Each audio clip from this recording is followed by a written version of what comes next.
All right. Welcome back to another episode of the Lasting Learning Podcast.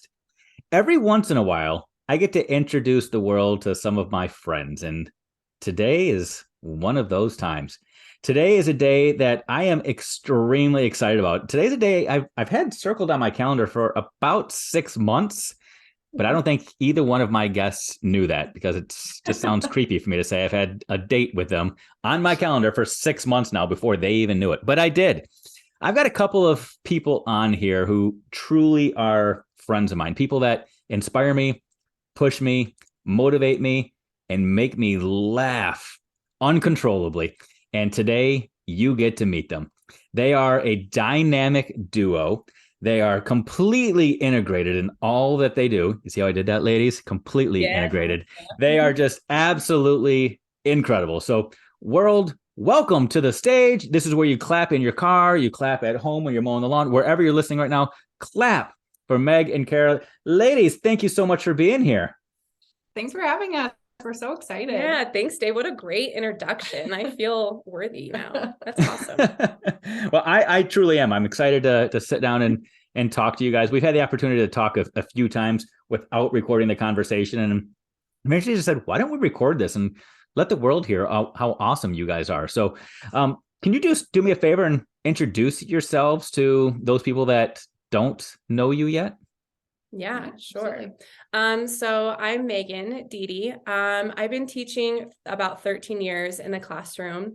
I live in Gillette, Wyoming, which you probably don't know a whole lot of people from Wyoming. There's not very many of us. Well, you're both here. The entire state is now talking to me.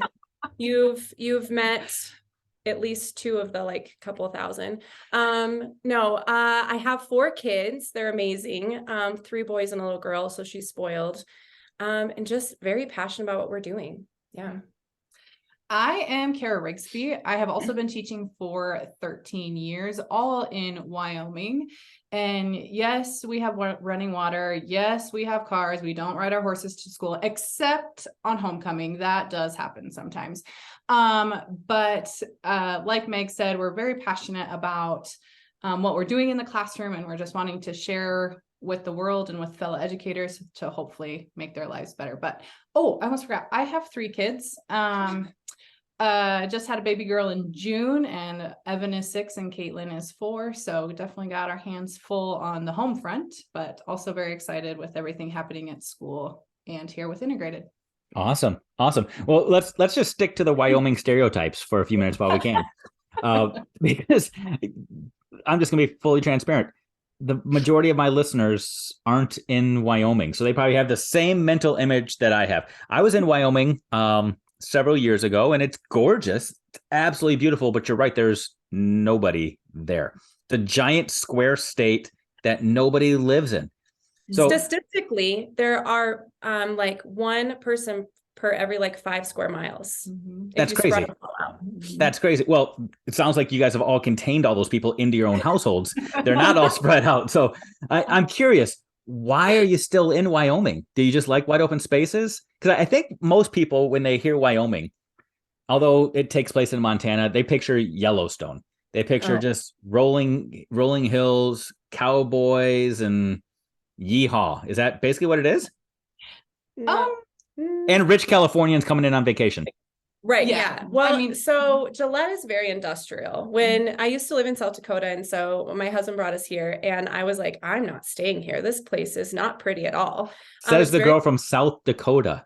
Yeah. Okay. Yeah. I lived in the Black Hills. There was mountains or hills, I guess, but there's no trees, and there's no mountains. There's no humps. It's just flat and industrial and shift work. But honestly, to raise kids here, we have a great school district, very passionate educators here. There's not a lot of good places to eat or to shop, and so that's why I like to travel. Yeah. And Gillette's kind of a unique place because we are between 2 mountain ranges, one that is the Black Hills of Wyoming, South Dakota, and then the Bighorn Mountains. And so we stay because A, the school district, it is a great place to raise kids. B, the job opportunities and career opportunities are really good. And because I don't think we would have ever become the educators we are without the PD and, some of the mentors that we've had to push us because we've had really good opportunities with the schools here. So that's another reason to stay. Gotcha. No, so is Gillette a place where people do tend to stay once they discover it and they don't ever leave, or is it transient where people pop in and pop out? It's been pretty pop in, pop out, especially like after COVID. We've had a lot of random families show up. We had one from, I think, Florida, and they're like, no, thank you. And they left within a few months. But the ones that do stay, we do get a lot of older families that come in, retirement people. They like the calmness of it. It's not very busy here. On a Saturday night, you're not doing a whole lot. We have like Walmart and a grocery store. So date night might be like a nice steak dinner at the one and only nice place here. And then you go to Walmart and get groceries. That's fine. Fair enough.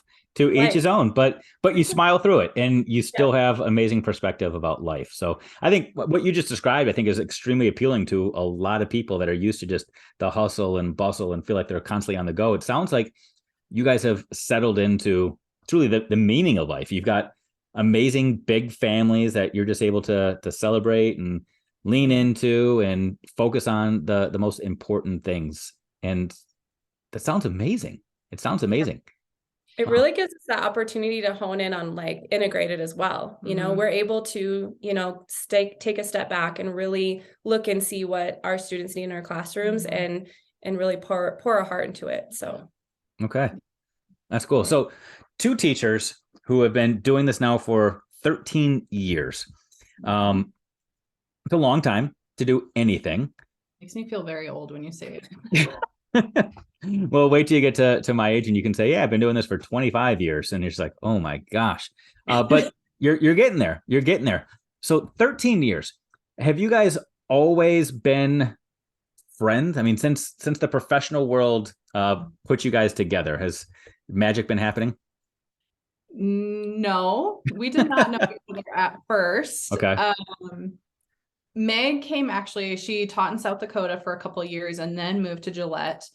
And her first year, we did not teach the same grade level. We didn't have a ton of interaction, but we actually met one day in the lounge because she was eating her lunch and she pipes up, does anyone want to run with me? I want to start running. I want to become a runner. Yep. And at that time, I literally had just told my husband at the time, I'm like, because I had been in Gillette for 2 years and didn't have a lot of friends, because in a community like this, it's hard to kind of, spread, your wings. There's not a ton of opportunity to get to know people unless you're in certain circles. So I was like, I'll do it because I was like, this is my one chance to make a friend.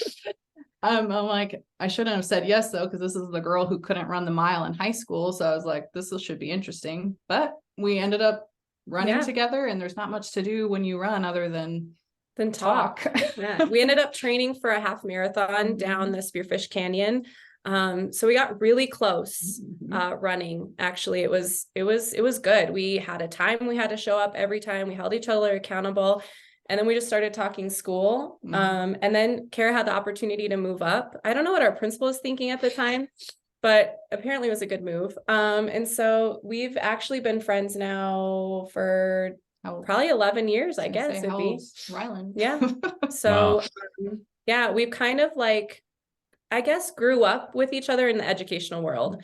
We kind of evolved together, took the best of both of us and made it into one. So it's cool that you have a relationship that can transfer over between personal and professional, right? I think there are certain people that I interact with that I interact well with professionally, but it's nice to keep them in that corner because I like to be able to have some space. And then there are certain people that personally I can have a conversation with, but professionally I know it wouldn't stick for me. Or people have said, could you ever work with your spouse? And no, we'd kill each other. But you guys, sorry, this is going to be a bad thing to say, but you guys are kind of like work spouses. I mean, every time I see you guys, you're together, you're always laughing, you're always smiling. Do you guys ever get under each other's skin?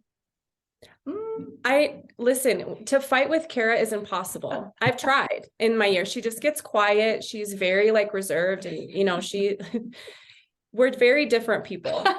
But I think that's why it works so well. And we have set this like bar standard almost that we are friends first, business second, but our business is also very important. And so we just kind of don't ever let life get in the way of it. I mean, Kara literally, she just had a baby. Allison is still very babyish. She's not sleeping through the night. It's crazy.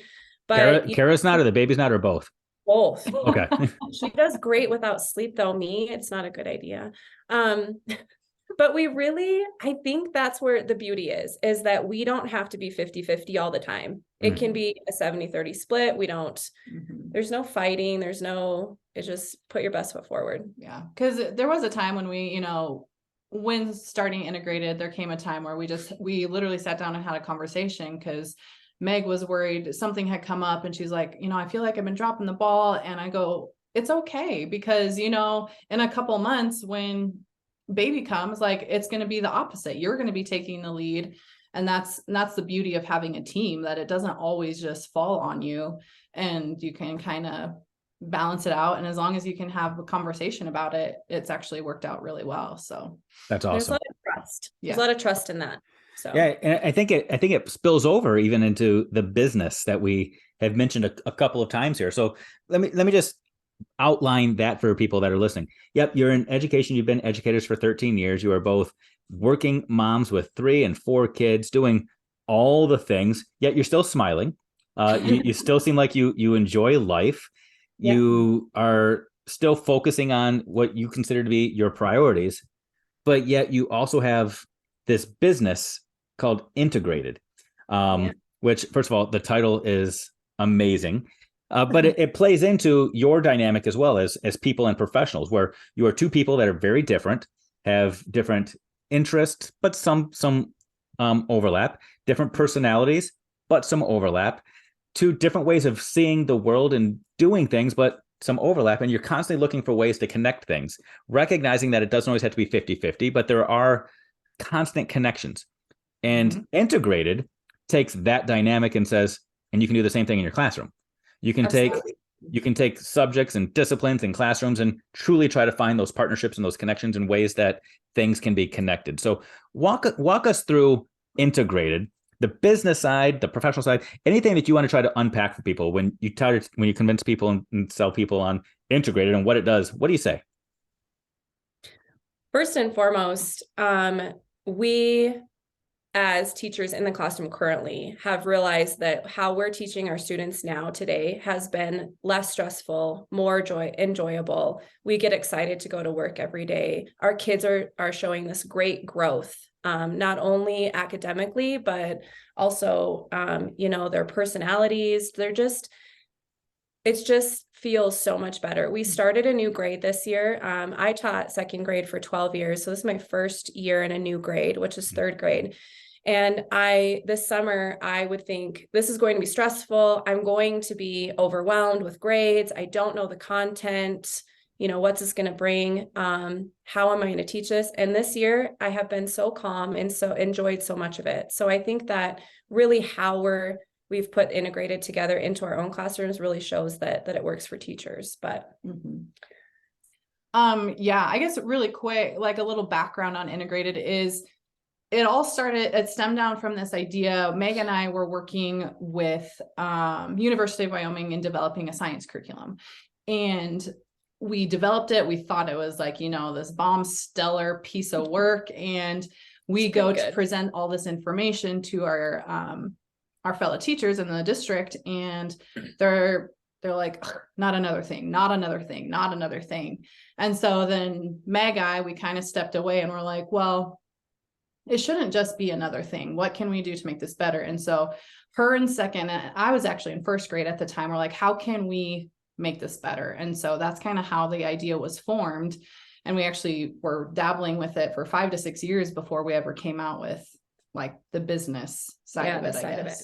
So we kind of started with science. Science was fun. It was interesting. It was engaging. And we thought, well, if we put it with reading, something that's, so pressed in our district, then teachers will almost have to teach it, because you can't really teach nonfiction reading standards without some type of content. So we put it together, and we realized that teachers were becoming less stressed about it. They were teaching science more. It wasn't just Friday for 20 minutes as a filler.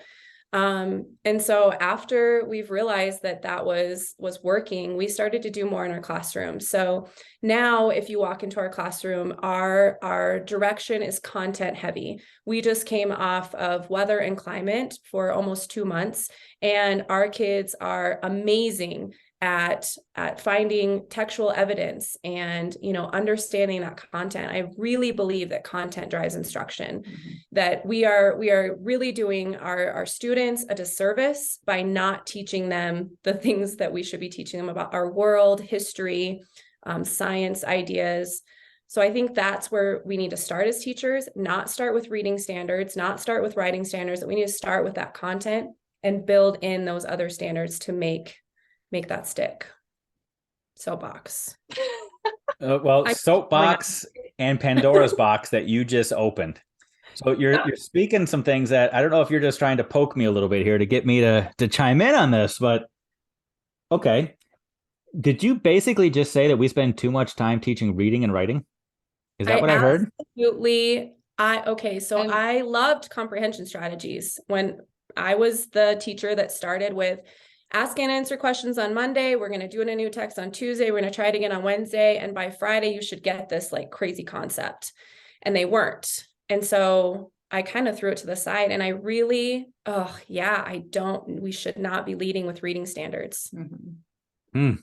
Segregated and isolated, it does no good. There's nothing to back it. Huh. Okay. So you kind of, I think you've answered the question, or maybe you just opened up a whirlwind of questions for me and for others, because you said we need to start with teaching the content. So the content meaning so reading and writing, I think the two of you have heard my soapbox on that. It is a tool. It's a mechanism to make meaning of the world. Are you basically saying we need to teach the world, which is science and social studies, and mathematics is in essence the reading of science? It's the way to make sense and interpret the world. Reading and writing is the way to communicate about the world. You're saying focus on the content or the stuff. Is that what I heard? Yes. Okay. Huh. Okay. Do you get any pushback from this? Yes. Okay. So I thought so, because Malcolm Gladwell, I don't know if you've ever read any Malcolm Gladwell stuff, but I love his work. He writes that it is advantageous for people to be a big fish in a little pond. Oftentimes we think we need to go to the big city, we need to work at the big corporations or the best colleges to find success. But what research has told us is that actually when you can find success in a small environment first, you gain the skills, the knowledge, the credibility to go out and change the world. Not to say that Gillette, Wyoming is a little pond, but I'm going to say it's a little pond. Yeah. Have you become the big fish in the little pond by swimming upstream and going against the ranks? Or at home, do you have to just stay quiet and say, okay, I'll think this, but I'm not going to necessarily preach it? Kind of a little bit of both. Okay. I think that we are thinking it a lot when we go to district leveled things, but we speak it a lot and share our knowledge when we are in our own building. We are very much supported by our administrator. We have another person on our team currently. We're a team of 3. Our teachers around us are very interested. We have an integrated cohort that we actually walk teachers through every month, step by step, how to create and implement integrated units. And those teachers around the nation are also seeing, great gains in their classroom and are believing in it. So yes, we are in a very little pond here, and it's interesting because I would say, here educators are more on our side and interested in wanting it, but it is some of the, for lack of a better word, like the higher ups that are more resistant. We've even had a few conversations with them. They say, oh, we're not ready. Our teachers aren't ready. They don't want it. They're not, they're not able to handle it right now. And then, they try to duplicate what we do in some type of ways. And it's a little frustrating. And what they're doing, I don't know, it's just not quite working. No, I hear you. A buddy of mine, Lavana Roth, reminds me often that you're only an expert 50 miles from home. So here where I live, nobody listens to me. In my own house, nobody listens to me, right? Let alone in my community and my city. But people start to think you're an expert if you can speak from a platform outside of home, which leads you to integrated, which is now your business where you're trying to amplify this message outside of your own classrooms, outside of your school, and outside of your district, really nationwide and internationally. We're going to go big for you guys. You're selling this message all over the place, that learning doesn't happen in silos, that there have to be natural connections for kids and for adults. We have to be able to transfer knowledge, otherwise it's not going to stick. So you kind of explained to us the why behind it. You had this science unit and that you were kind of developing and moving forward with. What is the biggest struggle that you face right now as practicing teachers that believe in this mindset? Where, aside from other people not getting it, on the day-to-day, is it hard to implement your framework and to actually constantly look for those connections? Or now that your eyes have been opened, it just happens? Honestly, it's not difficult. Like, when we sit down to plan, we find a common theme. We kind of think of it as storytelling, like what fits together, what story or theme can we create? And you will be surprised, especially when you start with that content in mind. And when we say content, we're thinking science, social studies, economics, history, all of those kinds of things. You start with that in mind, you will be amazed at how easily everything else can fall into place. And that's really, what we're trying to show people, is because when we go to class, like, it's not hard at all. Like, we're living it constantly day to day. And so it's really not, I feel bad to say that it's easy. Right. Well, I think what becomes hard is that teachers, we're constantly given, try this, try that, try this. This didn't work, try something different. Here's a basal, read this. The student should respond just like this. You know what? They're never going to respond like that. And if they do, they're reading it from your teacher's curriculum book. And I think that's what becomes hard, is as teachers, we're very unique people. No one in the world can do what we do. And we can do what we do because we're educators. We've gotten to this profession for a reason. And when we're given a scripted curriculum that is supposed to help students show growth and, progress them and do great on state testing, and it fails, and then we're told, well, you didn't do it with fidelity. And we think, well, really, we could have done. So with our integrated framework, I think the beauty of that is that we're able to go into districts and take what they already have. There's no purchase necessary with this. You take what you have, and we can help mold that together to create integrated frameworks that literally help your students grow. And it's fun, and the teachers are happier, and there's less on our plates. So it just makes sense. I think that's where the easy part comes in. Well, and like you were saying, like, no one can do what we do. It gives teachers their voice back and their creativity to do what they know is best for their students. So, yeah. I think we had pushback in ourselves sometimes. With our framework, we have 3 levels. We have confronting the norm, challenging the norm, and disrupting the norm. That disrupting level is everything is integrated throughout: math, writing, reading, speaking and listening, science. It's all together as one. And there for a while, Kara and I lived kind of at that basic level of reading and science maybe put together, because it was just kind of an easier connection. And then we realized that the more we tried it out, we would kind of like revert back to maybe what we thought was right. We'd go back to the basal and be like, well, maybe we should do it that way. And then we'd realize within a week that it wasn't working. It wasn't going well. And what's going on? What's wrong? We were trying to go back to things we did before that wasn't right. So now we pretty much just live in level 2, where we have like these content things that are just put together naturally. And the vocabulary and the knowledge that these students walk away with, the text that these kids can access even at a low reading level is phenomenal. Our test scores, not that I'm a huge like data person. That's a complete lie. I love data. Maybe rephrase it and say, like, we don't teach the test. Like, no. that is not our thing. But I do love to prove that it works. Yeah. I love to see that it works. Last year we had 80% on our state test for Wyoming. And I know we're little, but it's mighty. To see those kids that we call them bleeding in the very beginning of the year and move to not needing a Band-Aid at all, if you will, is just, it's so powerful. Mhm. And I think that's why we want to be so vocal with this, is that we're happier as educators. We don't want to flee the classroom, and our kids are growing. Mhm. So it just makes sense. Makes perfect sense. And I'll say some things on the outside. I'll make this clear, listeners. This is Dave talking. Okay. So this isn't them. So if anybody wants to write the nasty emails and confront somebody, confront me first, and then we'll let them figure out if they want to follow along or distance themselves from this. But there are a couple of things that I think are powerful that people need to be aware of.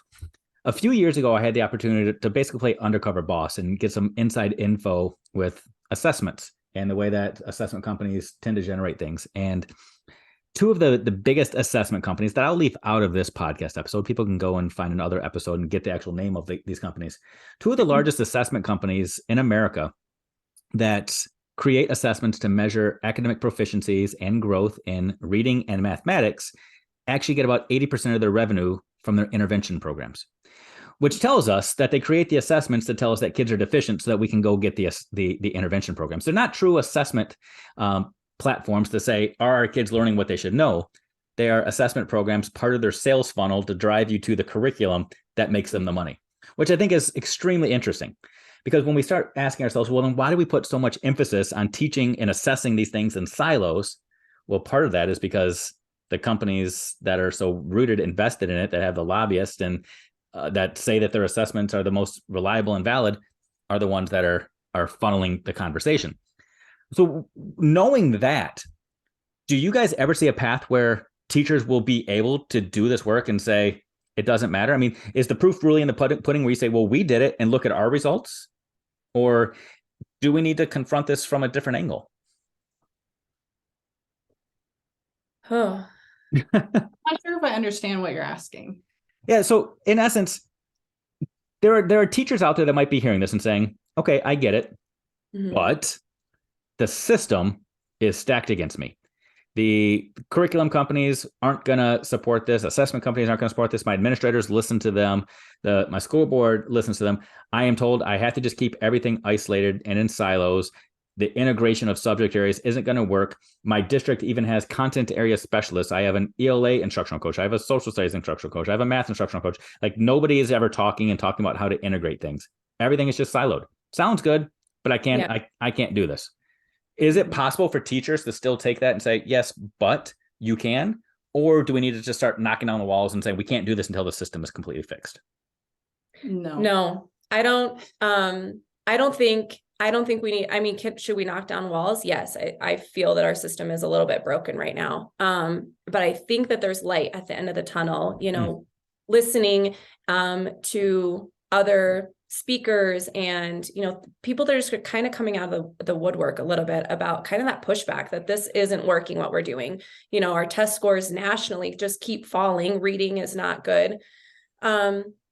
We do come across teachers that they are very segregated. They cannot teach, we even have departmentalized teachers that we work with in our building. And honestly, even if they could do a little bit, even if they could collaborate a little bit with their teaching partner and put some of that content inside of their reading, inside of their writing, maybe bring it in a little bit into their math class.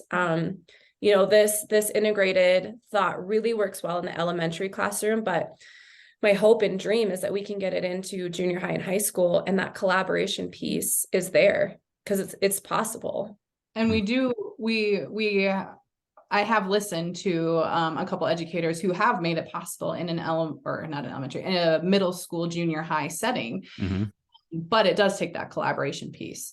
But to those teachers who they're thinking, yes, everything's siloed, segregated, it's still possible. You can still find, pathways and, what's the term I'm looking for?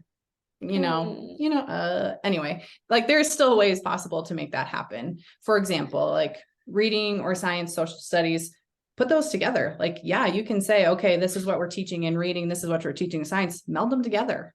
There you go. You're already at a level 1.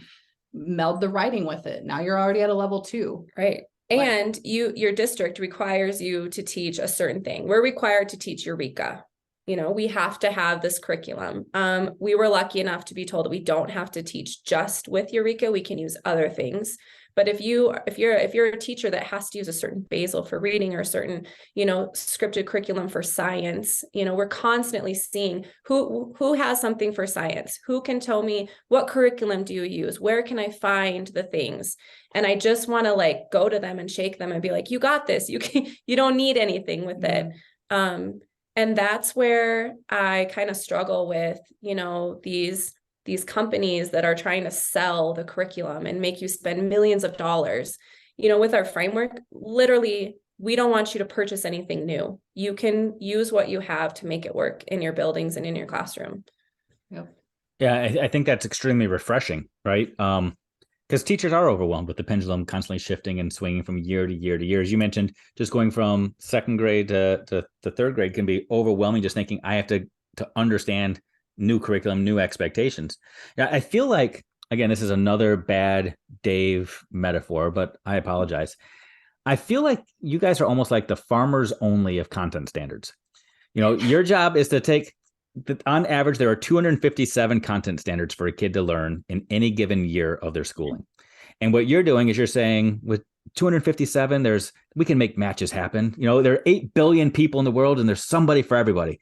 There's a standard for every standard. Your job is you're taking it and helping people figure out how to make the connections and how to take standards that might not think they have anything in common with each other, fall in love and make families of standards, if you will. So if you're in a place where you're like, well, I'm standards based, I have to teach just the standards, you're saying yes, but there are connections that can be made. You can find the overlaps, you can find the common themes, the units, the way to integrate anything and everything. And again, regardless of your resources, regardless of your expectations, regardless of what the initiative is in your building, in your district, this is how learning truly happens. Learning happens when things are integrated. So this is powerful.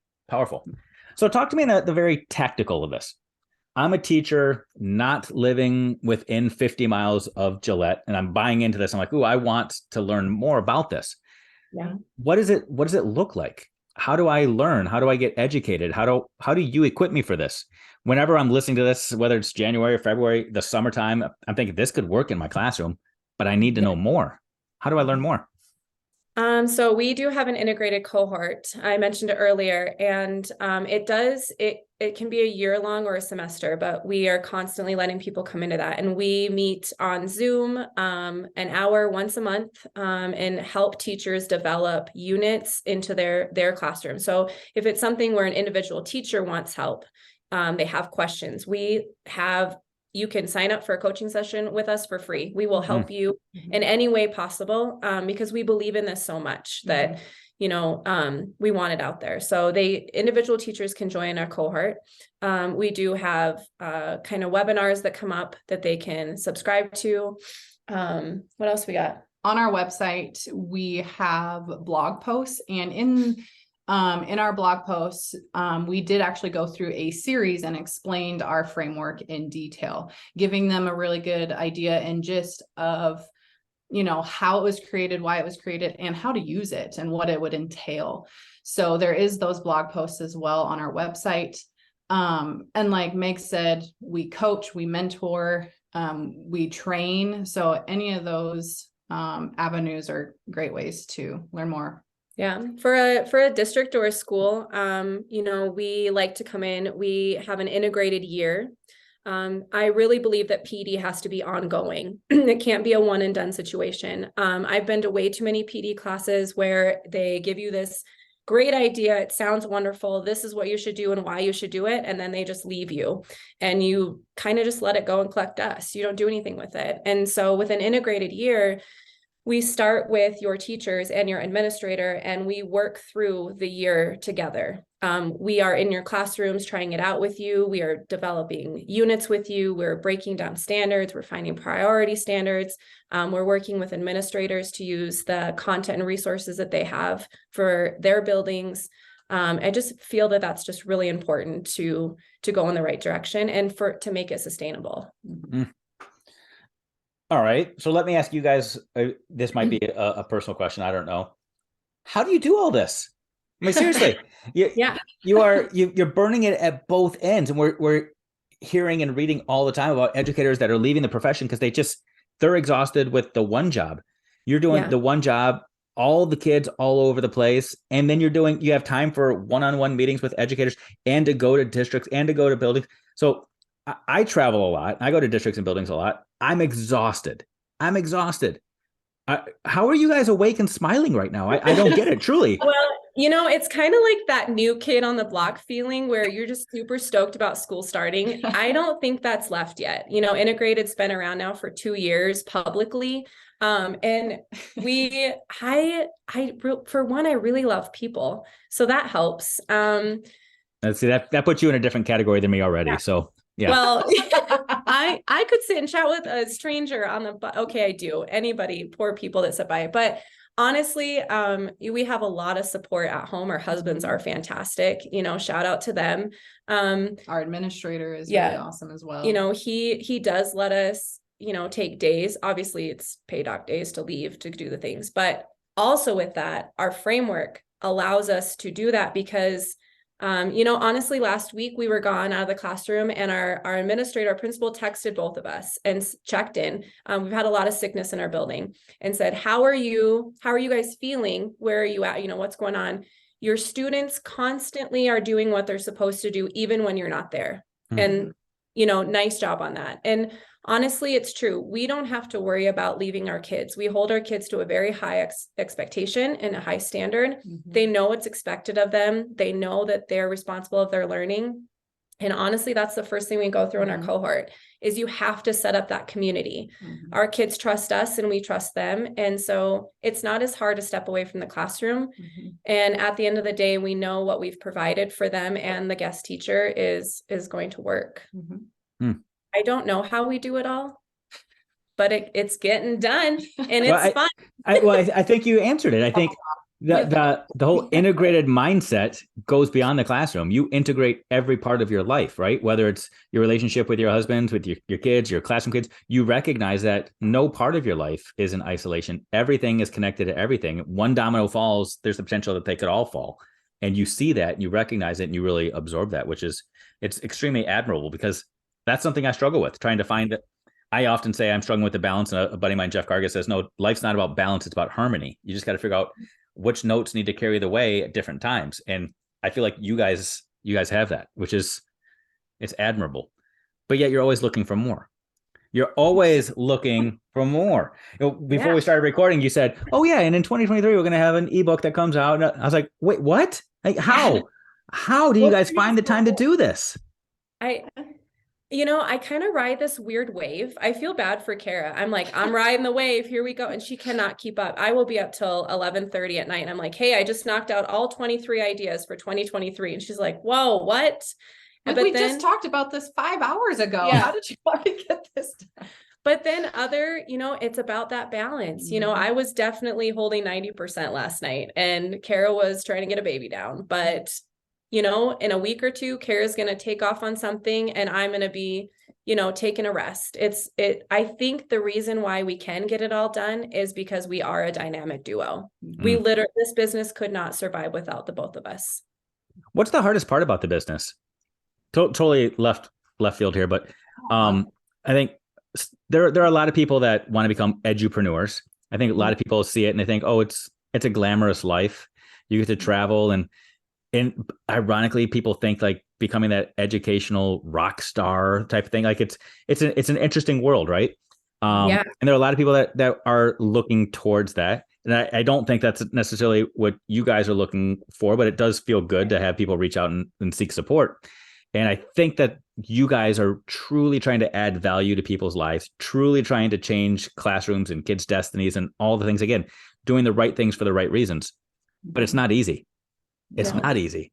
What is the hardest part? What's your hardest part, Kara? Honestly, I think the hardest part is like when we would go and speak, you get so much great feedback, like, oh, this is awesome. And like educators that are truly going to go and use it and implement it. But then you have admin who say, oh, this is awesome. But then it just goes stalemate. And because because of, the basals or the curriculums or whatever it might be. And because it is a different idea, it definitely goes against the norm of what we would traditionally see or expect when you're in a classroom. And so I think that's the hardest part. It's not necessarily with the educators themselves. It's kind of with the follow through with like the administration and getting your foot in the door that way. And, and I think too, being in the classroom for so long, I really didn't see that higher up admin side. I didn't understand it as much. And I think being in our business and kind of where we're going now, I have a better understanding that the decisions that they have to make, their hands are kind of tied as well. And so that becomes very frustrating. Yeah. I think we get frustrated because we know what we have works. We see it every day in our classroom.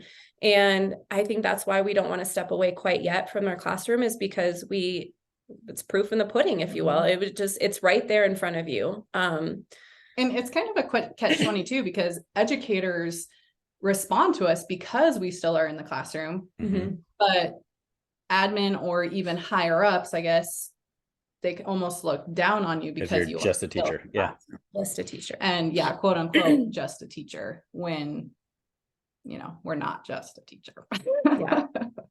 No, it's an interesting perspective, right? I think it's something that people need to be aware of, that you have this amazing, I'm just going to call it a product for lack of a better term, but you have this amazing product, this amazing idea, a framework that you have action data to support, action research that has proven that it works. But we enter into this world where former building and district administrator right here talking to you, who often fall for the trap of thinking, I got my job because I was so good in the classroom, which means I need to have everybody do things the way that I did them in the classroom. And we get caught in this cycle until something new comes in and disrupts it. But we have to have some proof that works before it becomes mainstream. But the only way it works is if somebody's willing to take that chance and say, let's try this. But we're also in this age where taking a chance can be risky because everything's about accountability. So if we try something new and it doesn't work, then I've got egg on my face and it's ridiculous, right? Yeah. I don't know that I should be painting this connection either, but it's almost like when Tesla came out and said, we're going to disrupt the car industry. We're going to change the way cars look, the way that cars sound, the way that cars are fueled. We're going to change it. And everybody said, that's crazy. We've tried this. And now Teslas are seen as some of the coolest cars on the street. Whether you agree with the economic model or not, like it's kind of an elite thing to have a Tesla. I wonder if becoming an integrated teacher is almost like the Tesla of the classroom. You got to go out there and you got to change things up. But if you do, man, you're one of the cool kids now. Look at what you're doing. You're not taking a risk now. You're catching on and you're starting a trend. You're making your job easier. I think, Kara, those were your words, that it's easy, but it's not. But it is, because you're able to bring your passions back to the job. So you're making your job more efficient and it's more effective for kids. And that's a combination that we don't see all that often in education. Wow. Yeah. Well, you got me hooked. I think I'm in. I'm a believer. Wyoming anytime, Dave, and watch us in action. I got to figure out how to get to Wyoming. Like, you got to go to Denver first and fly on over. Okay. It's a plane. Yeah. Does it land, or do I have to like pack my own parachute? Like, how does that work? Kind of like jump out on your way by. Okay. You'll be fine. Just tuck and roll. Okay. Up on the horse. Yeah, you guys don't have Ubers. It's just cowboys waiting there with another horse for you. Yeah, there's probably one. There's like one Uber in town. Maybe one. It's Lyft. Like an Uber Lyft together. It's a joint effort. Okay, they're integrated. Everything's integrated in Wyoming. Everything's integrated. And I was just thinking the other day, I was like, would this, this does work in bigger cities. Sure. We still have a very normal, school district system. We still function the same. Well, and variety, the diversity of kids, like absolutely, especially being where our building is at, we can tend to be a little bit more transient. So even with certain things stacked against these kids and us, we're still proving that what we're doing is working. Yeah, that differentiation piece comes in without hesitation. We do not do guided reading groups anymore. I'm not for those at all. And it proves itself.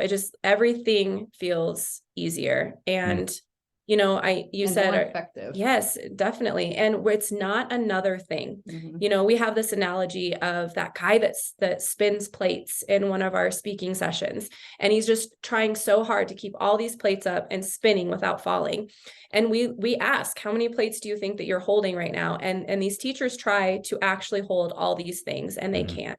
And so if we could just take some of those things away or stack some of them together, how much easier life would be as an educator. So, you know, integrated is not another thing. It literally is how to make things better. Mhm. I love that. I love that. And as a former middle school educator, where I spent the bulk of my career as a teacher and an administrator, we spent a lot of time talking about the power of teaming, cross-curricular teams, integrating units.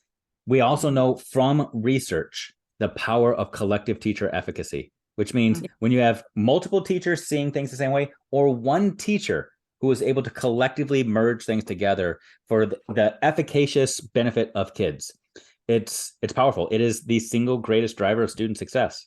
So administrators, if you're looking for something, you say, well, I have to have the research, the best practice, it's out there. The research is already there, and it says that this works for kids. Now it's on you. Now you just need to drop the email or send a message to these ladies and get them in there helping your teachers. Your teachers want their jobs to be more effective. They want to be more efficient. They want to bring the passion back. This is the way to do it. So there's nothing holding you back now other than you. Oh, We got you. We know the why, and we can get you the how. There you go. There, I love that. I love it. All right. So I end every episode. I probably should have prepped you for this, but I didn't. But I end every episode by asking people to share their mic drop moment. So here's what I want you to picture. Okay. I know we've already talked about the danger of the one and done keynote thing, right? But Megan, at least I met you for the first time at a big conference in Atlanta, right? So imagine, if you will, that you are now, both of you collectively, you have a stage in front of you, not 8,000, not 10,000. The entire world is listening to you. Okay. It is packed. 8 billion people are listening to the two of you, and you are just wowing them. You're talking about all the things, and they're hearing it. They're eating it up. But you see the guy in the suit coming in. He's getting ready to turn off your mic because time is there. So you're getting ready to say something, and then you're just going to drop the mic and walk off the stage. I'm curious, what do you say in those final moments? What do you say that you want people to remember?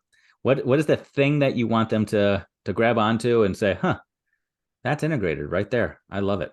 Go ahead, drop that mic. You must make a disturbance to make a change. Speaking my language. And with that, I get up, round of applause, standing ovation, all the things, confetti is flying, because that's what it's about. Oh, I love it. I love it. Well, listeners, all of their information is in the show notes. They mentioned their website quite a bit. They mentioned the cohorts that they've got. All the ways to join those things are going to be in the show notes. So now it's on you. Click the links, hook up, connect, and continue to integrate their ideas and them personally into your lives. You will be better for it. Thank you, ladies. Thanks, Dave. Thanks, Dave.